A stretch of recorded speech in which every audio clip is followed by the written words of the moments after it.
Welcome. My name is Wes Hayutin. I am an engineering manager at Red Hat for the migration engineering team and part of the conveyor project. And today I will be speaking to you about Pelorus, what it is and how it works. Great. Let me share my screen.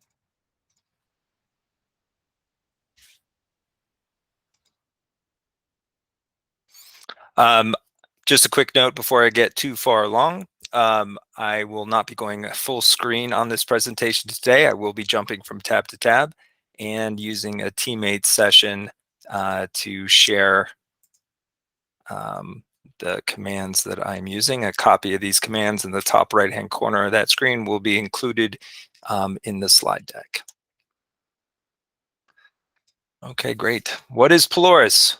We define Pelorus as a dashboard for organizational alignment and transparency around trends towards shared outcomes. What do we mean by shared outcomes in this context? We're going to be talking about software delivery performance. How well, how fast, with what quality are we taking source code and delivering it out to our customers in production? Pelorus, the original Pelorus was a maritime tool that sailors used not to get to find direct north or the exact path that they were going to. It helped them correct the bearing that they were on. Few degrees left, few degrees right. Same notion here in software engineering. You might have a large organization with several teams, several different apps, some with some really great processes that other groups want to follow. You can measure that, compare that to some groups that have not implemented those same processes, and get alignment. Bring the groups that are struggling to work like the other groups and do that in an unbiased way with metrics. That's the key. Pelorus is a tool so that you can bring this data to your organization and speak to what works well and what might need improvement in an unbiased way. Pelorus works with popular source control management systems, GitHub, GitLab, etc., popular issue tracking systems, Jira, GitHub, etc., to gather this data and then put it in the form of metrics for you to consume as an organization. Okay, this is what Pelorus looks like for a particular app doing its measurements. Today I'm going to go through a live install and get some builds going for data, and hopefully we can get that all done in less than 5 minutes. We've made it a little bit easier. If you'd like to try these steps yourself, please reference our demo installation instructions here with this top link. And then we're taking advantage of Tekton to do various kinds of builds and get data into Polaris for the measurements. And that is something you can also run at home. Okay, so with all that, let's get started. First, nothing up my sleeve. We have the Pelorus namespace here, and then my demo applications should also be empty. Indeed they are. Great. All right, so it's a baking show, no cake in the oven quite yet.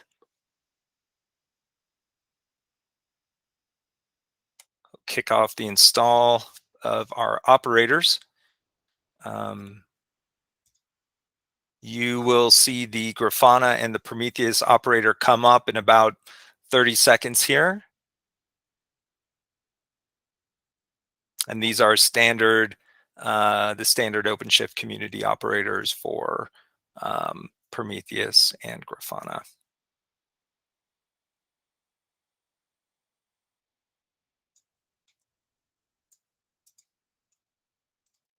Once those are up, we'll complete our installation by passing the correct values to our Helm charts, and you'll see Pelorus come up quite quickly. So just another second here. 3, 2, 1, boom, we're good. Back to the teammates. Go ahead and launch the rest of our install with our Helm values there. And I have all this documented, and you'll see that later in the presentation.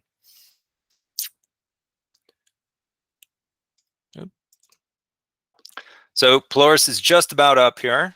So I will get set to kick off my sample data.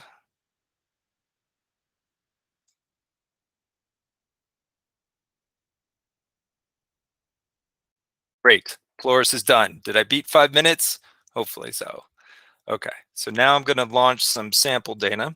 This one in the bottom left-hand corner is going to execute a build using a typical OpenShift manifest from source, a source build with using a manifest. The second one in the middle of the bottom of your screen there is going to do a binary build. That's typically used in organizations that have their source control offline or hidden. Government agencies, NSA, whoever's listening to this recording right now. And then finally, the last one is a stock Tecton task called source to image, not to be confused with our typical OpenShift source to image. This one does a good job at representing what it would be like to do a build outside of OpenShift completely if you were in a Jenkins environment or building GitLab or whatever, or even by hand, what it would take to get the build into Pelorus itself. Okay, so with all that now kicked off and Pelorus up and running, we should not have any data in the system yet. We have no apps and no scores. Great. The cake is now baking though. Back to our slides. So software delivery performance is the outcome and the measurement we're trying to take here. So in any typical experiment, you collect, you assess your data, you find something small to change, and you execute and remeasure to see if that measurement, or excuse me, if that change is working. Is it improving things? Is it making you quicker, better, etc. So what is software delivery performance as we're defining it here? Comes with 4 metrics: lead time to change, deployment frequency, mean time to restore, and change failure rate. These measurements come from the DORA organization. DORA stands for DevOps Research and Assessment. DevOps, really big trend in the industry for a number of years now, established trend, I would say. Pelorus was built on top of the thinking found in these 4 books here, especially the Accelerate. Really recommend reading it if you have not. Really the inspiration for the DORA metrics and Pelorus itself. So more specifically, what are these 4 metrics? The first one, lead time for change. This is the time of your deployment minus the commit. So how old is your latest commit on the image that you are deploying? And the second one, deployment frequency, quite easy. How often are you deploying to production in a given interval of time? These are measures of your market agility. How fast can you get features out? How fast can you fix a bug and get it out to your customers, etc. On the other side of the equation here, we have measures of reliability. Mean time to restore. How long does it take for you to fix a bug? Your bug in production, how fast were you able to get the commit in? the deployment out to production, and then finally close the bug. Lastly, we have change failure rate. This is the total number of bugs in that interval over the total number of deployments. So how often are you really creating a production level issue in your environment?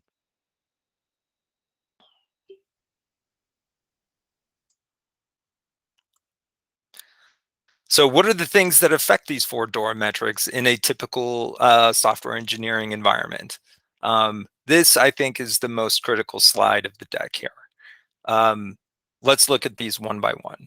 First, lead time for change. How quickly can you get quality commits into production?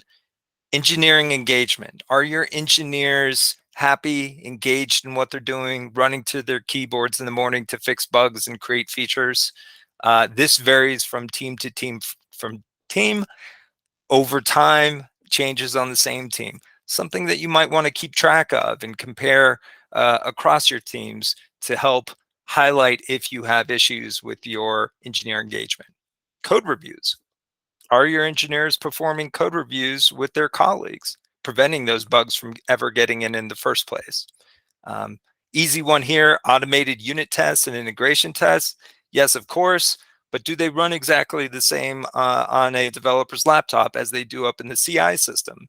Is your CI system fast and reliable, giving those developers feedback quickly? If not, frustration occurs. If your CI system isn't working, maybe you don't get the coverage you need. Large organizations tend to struggle there. On your deployment frequency, also big industry trends in the last few years. Git Ops. Git Ops is huge. There's 10 big steps to bring an organization to full Git Ops. Maybe you have some part of your team that's implemented 2. Maybe one has implemented 8 of these steps in Git Ops. Compare them together. Is Git Ops really helping? ML Ops, we demoed in front of the machine learning ops team, which is Git Ops plus all the machine learning algorithms to autocorrect any issues in your deployments automatically for you. Is that helping you get quality software out? Probably. But if you lack all those things, even at the most basic level, are you using checklists? Surgeons use checklists. When we launch a rocket into space, there is a checklist. These things still work. I'm always amazed when I go from team to team to team that basic checklists aren't always used. They help. Security scans, improve change management if another team is actually deploying your software for you. How good is that communication working cross team? May vary over time and something to measure. Mean time to restore. Now on the reliability side, the quality side, do you have an automated rollback strategy if you accidentally push a bug out into production? If you don't, it's going to take a while. If you do, hopefully that mean time to restore will come down. Team to team, you can measure. Do you have good dev stage and production environments? Is your stage environment very much like your production environment? And do your developers have access to something like production while they're developing your code? These could all help in your restoration processes. Distributed deployment and failover, that's a big one. Maybe you could just bring one region down that has the bug initially before it affects your other regions. Change failure rate. Your planning, your development and engineering planning. Maybe an engineer decided to write a feature that wasn't discussed with the rest of the team or product management, and it got into the system and created an issue. Good things to measure. Always improve testing. And when there is an issue in production, are your teams having a retrospective on that issue so you do not repeat that same step? These are things to consider when thinking about these for metrics. It seems simple, but there's a lot going on in organizations that impact these 4 metrics. They really capture a lot. Okay, so with that being said, in our baking show, we should now have some amount of data.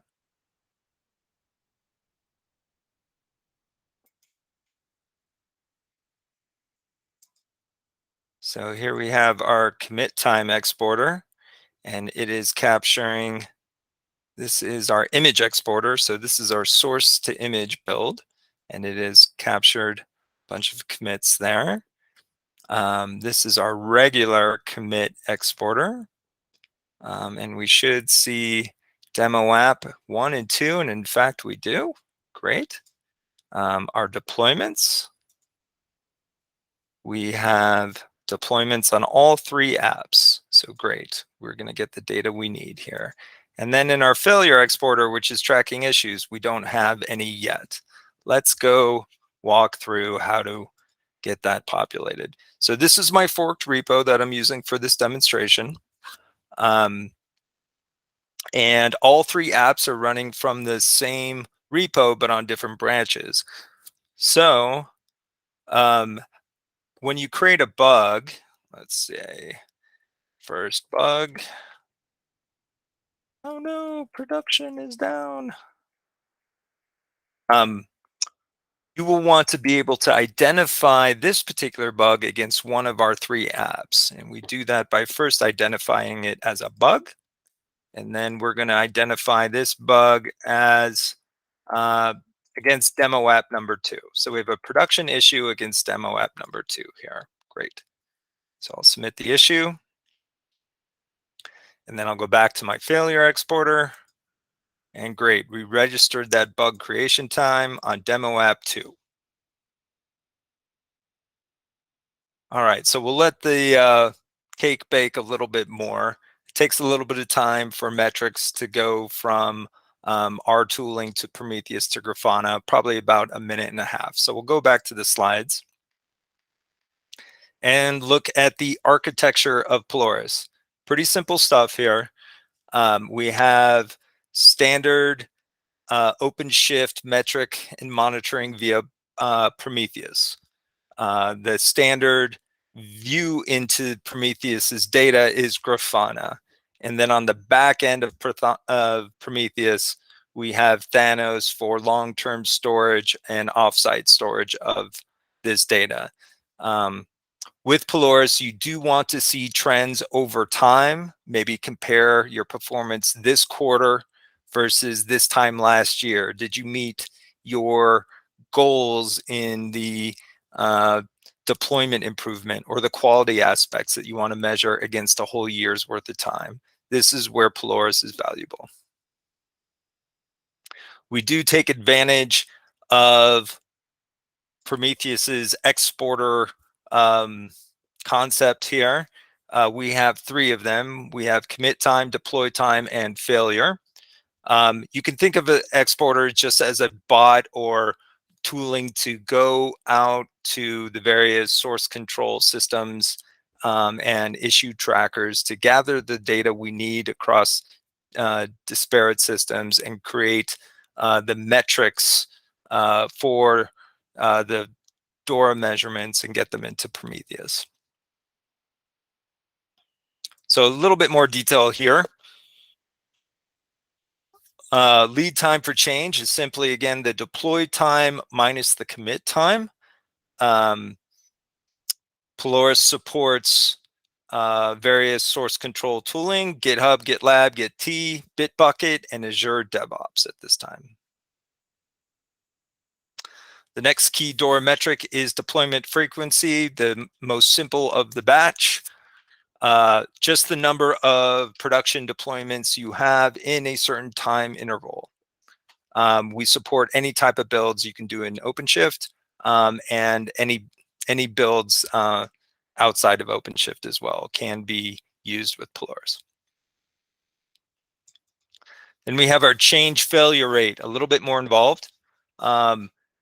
It's the number of failed changes in production over the total number of deployments in that interval as well.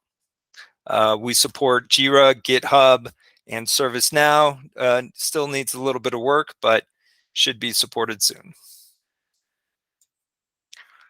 Finally, we have mean time to restore. And that is, again, your bug resolution time minus the creation timestamp. Then we take the average for that interval. Same issue trackers are supported there, which reminds me, we should probably, we've probably had some deployments since I opened up this bug. Let's say our bug is fixed. Great.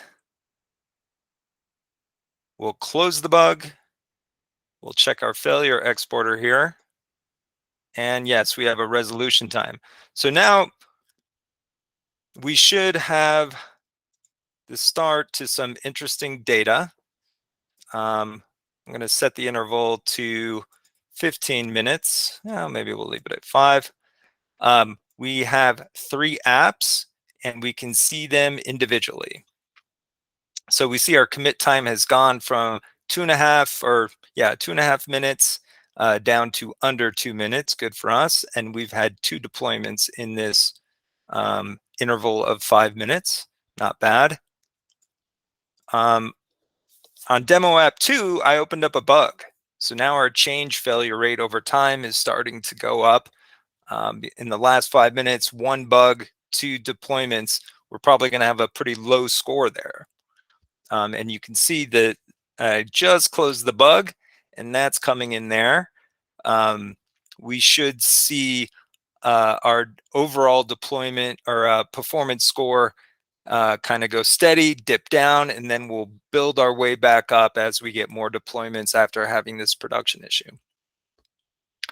Just to show demo app 3, should look a lot like demo app 1. Yes, indeed. And I'll pop over to our aggregate view here. This defaults to 12 hours, so I'm going to bring it down to 15 minutes. And we'll just hold here. You can see recent apps that came up. Demo app 1, 2, 3, great. Our deployments are going up. Our lead time for change is going down. All those scores are good. If you change your view into the time, you get different scores. We just opened up that bug, and now we're going to have to dig our way out of a pretty negative score there. But we'll see that come up. So I will go back to the slides as we continue to bake. So some more detail on how these metrics are calculated. If you want to see the Prometheus queries themselves, you can go ahead to our source under the scripts directory. We have the view Grafana query script that'll give you the exact queries to plug into Prometheus if you want greater detail in how these things are made. Just another view into what we support, just to reiterate, as far as our deployment exporters, we can handle any type of OpenShift build and building outside of OpenShift. All the popular source control tooling and Jira and GitHub for failure exporters. ServiceNow is on the way.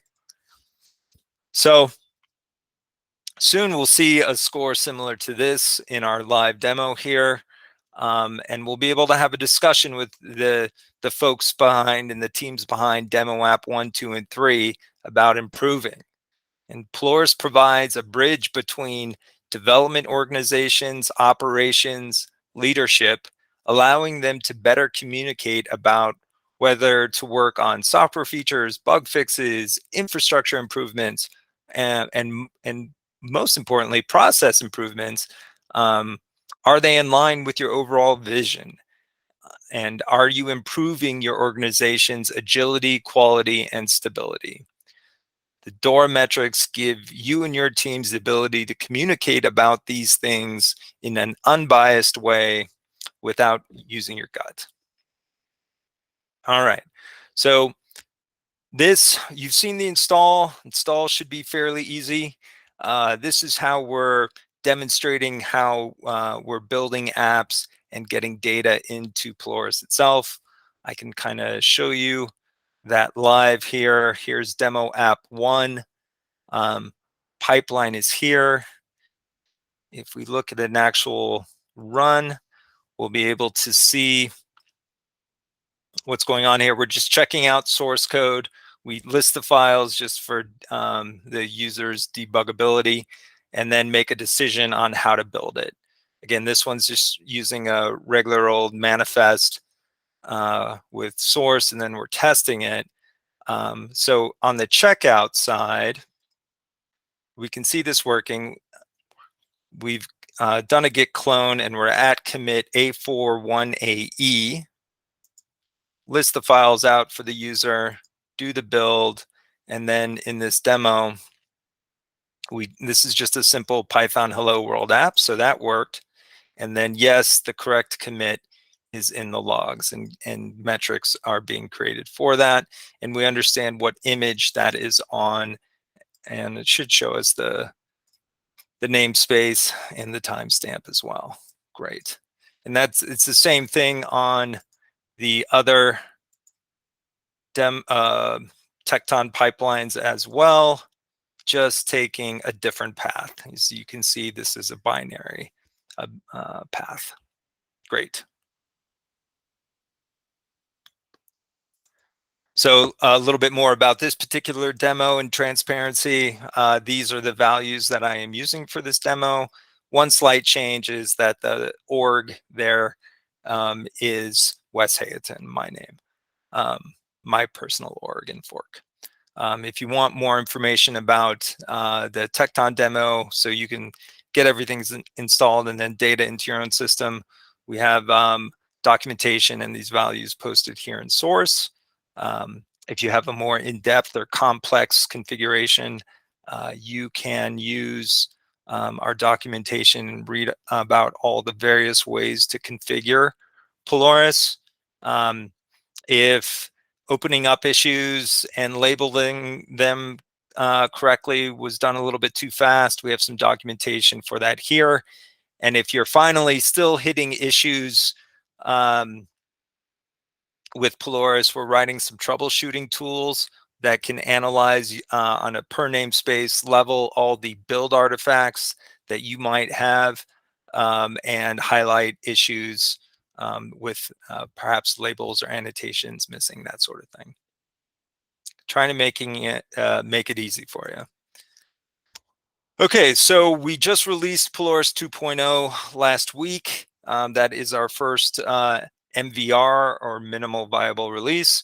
We were focused on fixing a lot of bugs. We probably fixed about 120 by now. Quick install, easy configure, good documentation is what we were focused on. So we really want you to have a good user experience. This is a list of some of the features that we're proud of that have been added to Pelorus since January.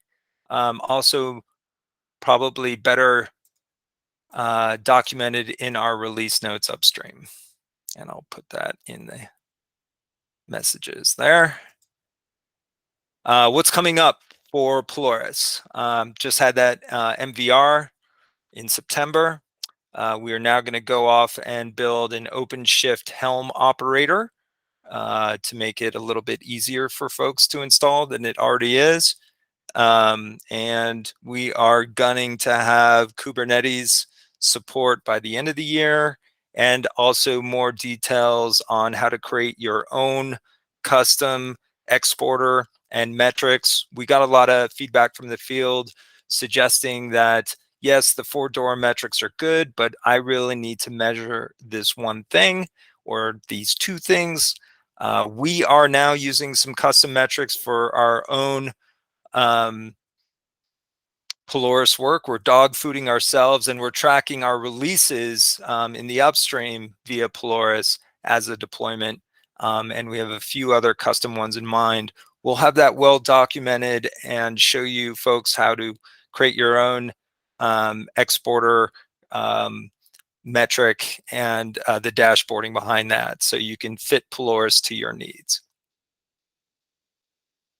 Like I said before, everything is done upstream. You can track what we're doing. Please, if you have a problem, create an issue. If you want to chat about something, uh, open it up in a GitHub discussion. You can track our progress all here. We're all upstream. And I think that concludes the presentation. Now we can go back and see if our score is going up. Yes, I think previously we're minus 200 something percent for our delivery performance score. As we keep tracking the time here, you'll see we're going to dig out of that hole as we have more commits, more deployments without associated issues. If I adjust the numbers just so, we might be able to thread the needle. It's even a better time here. Yeah, about the same. Any rate, over time, that'll keep going up back into the green. And I think that's it. Thank you for joining me today for speaking about Pelorus, hearing about Pelorus. Please visit our upstream Git repo to discuss anything or if you have any issues. We'd love to hear the feedback. Thank you so much.